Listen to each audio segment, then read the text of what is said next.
வாழ்வை வாழவே வாழா என் வாழ்வை வாழவே.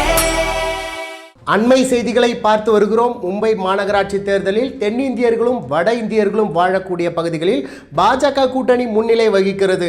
மும்பை மாநகராட்சி பிஎம்சி தேர்தல் பிரச்சாரத்தின் பொழுது மும்பை மகாராஷ்டிராவின் நகரம் அல்ல, அது ஒரு சர்வதேச நகரம் என்று தமிழக பாஜக முன்னாள் தலைவர் அண்ணாமலை தெரிவித்ததற்கு ராஜ் தாக்கரே ரசக்குறைவாக விமர்சித்திருந்தார். 227 வார்டுகளை கொண்ட பிஎம்சியில் பெரும்பான்மையை தாண்டி 130 பாஜக கூட்டணி முன்னிலை பெற்று தாக்கரே குடும்பத்தின் கோட்டை 30 ஆண்டுகளாக இருந்த பிஎம்சியை பாஜக கைப்பற்றியுள்ளது. மும்பை மாநகராட்சி தேர்தலில் பாஜக கூட்டணி பெரும்பான்மையான இடங்களின் முன்னிலையுடன் முதல் முறையாக பிஎம்சியை கைப்பற்றியது மட்டுமல்லாமல் தென்னிந்தியர்களும் வட இந்தியர்களும் அதிகமுள்ள இடங்களில் பாஜக கூட்டணி முன்னிலை பெற்று ராஜ் தாக்கரேவுக்கு தக்க பதிலடி கொடுத்துள்ளது. அண்மை செய்திகளை பார்த்து வருகிறோம். மும்பை மாநகராட்சி தேர்தலில் தென்னிந்தியர்களும் வட இந்தியர்களும் வாழக்கூடிய பகுதிகளில் பாஜக கூட்டணி முன்னிலை வகிக்கிறது.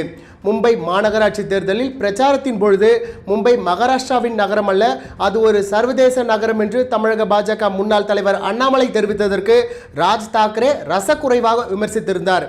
227 வார்டுகளை கொண்ட பிஎம்சியில் பெரும்பான்மையை தாண்டி 130 பாஜக கூட்டணி முன்னிலை பெற்று தாக்கரே குடும்பத்தின் கோட்டையாக 30 ஆண்டுகளாக இருந்த பிஎம்சியை பாஜக கைப்பற்றியுள்ளது. மும்பை மாநகராட்சி தேர்தலில் பாஜக கூட்டணி பெரும்பான்மையான இடங்களில் முன்னிலையுடன் முதல் முறையாக பிஎம்சியை கைப்பற்றியது மட்டுமல்லாமல் தென்னிந்தியர்களும் வட இந்தியர்களும் அதிகமுள்ள இடங்களில் பாஜக கூட்டணி முன்னிலை பெற்று ராஜ் தாக்கரேவுக்கு தக்க பதிலடி கொடுத்துள்ளது. அண்மை செய்திகளை பார்த்து வருகிறோம். மும்பை மாநகராட்சி தேர்தலில் தென்னிந்தியர்களும் வட இந்தியர்களும் வாழக்கூடிய பகுதிகளில் பாஜக கூட்டணி முன்னிலை வகிக்கிறது. மும்பை மாநகராட்சி தேர்தல் பிரச்சாரத்தின் பொழுது மும்பை மகாராஷ்டிராவின் நகரம் அல்ல, அது ஒரு சர்வதேச நகரம் என்று தமிழக பாஜக முன்னாள் தலைவர் அண்ணாமலை தெரிவித்ததற்கு ராஜ் தாக்கரே ரசக்குறைவாக விமர்சித்திருந்தார். 227 வார்டுகளை கொண்ட பிஎம்சியில் பெரும்பான்மையை தாண்டி 130 பாஜக கூட்டணி முன்னிலை பெற்று தாக்கரே குடும்பத்தின் கோட்டையாக 30 ஆண்டுகளாக இருந்த பிஎம்சியை பாஜக கைப்பற்றியுள்ளது.